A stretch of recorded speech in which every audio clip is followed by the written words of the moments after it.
They're my number one support and yes, I love them very much. He's always been taking care of me. Pinaka lang, isa lang.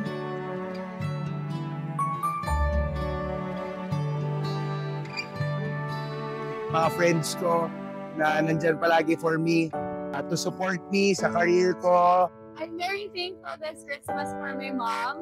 Kasi she's a single mom and this event made me remember her. My sister, she really helped me out a lot this year. We both went through so much together. So yeah, love you, Achi. Most thankful for my family. They're my number one support and yes, I love them very much. Pinaka-thankful ako ngayon sa partner ko, kay Ai, kasi siya yung kasama ko sa lahat ng bagay, lalo na pagdating sa work. Workmates this Christmas kasi sila talaga yung nakatulong sa akin. Alam mo yun, get through the year. So yung mga small acts of checking in, kamusta ako sa work, nakakatulong talaga. So, really appreciate them. Most thankful for my father this Christmas kasi of course wala naman ako kung wala siya and he's always been taking care of me. So this Christmas, sana ako naman yung mag-alaga sa kanya.